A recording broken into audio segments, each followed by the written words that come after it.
आता बातमी अहिल्यानगरमध्ये बिबट्यानं 5 वर्षांच्या चिमुरडीला उचललंय। कुटुंबियांसमोरच नरभक्षक बिबट्याचा चिमुरडीवर हल्लाय। खारेकर्जुने गावातील ही धक्कादायक घटना आहे। वन विभागाचं शोधकार्य सुरू आहे। चिमुरडीला घेऊन बिबट्या पसार झाला।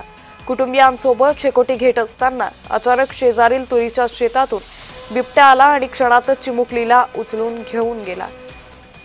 तर कुटुंबियांसमोरच या नरभक्षक बिबट्याचा चिमुरडीवर हल्ला होय। खारेकर्जुने गावातील ही धक्कादायक घटना समोर आलेली आहे। त्यामुळे या बिबट्यांचा कायमचा बंदोबस्त करावा अशी मागणी सातत्याने राज्याच्या विविध भागातून केली जाते। राज्याच्या विविध भागात या बिबट्यांनी धुमाकूळ घातलाय। सातत्याने लहान मुलांवर होणारे हल्ले असतील, त्याचबरोबर शेतकरी वर्गावर होणारे हल्ले असतील, या सगळ्याच्या पार्श्वभूमीवर सध्या शेतकऱ्यांमध्ये मोठं दहशतीचं वातावरण पसरलेले।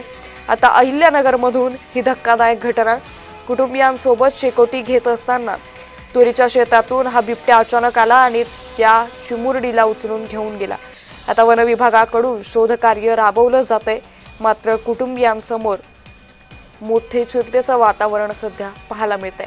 या सगळ्या परिसरामध्ये मोठं दहशतीचं वातावरण दिसून येतंय। शेतकऱ्यांसमोर आम्ही शेती नेमकी करायची तरी कशी असा प्रश्न उपस्थित केला जातोय।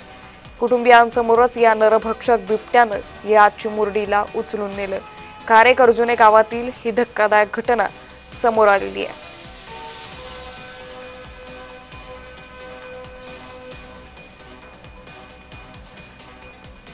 तर या बिबट्याची दहशत सध्या दिसून येते। बिबट्यानं 5 वर्षांच्या चिमुरडीला उचललं।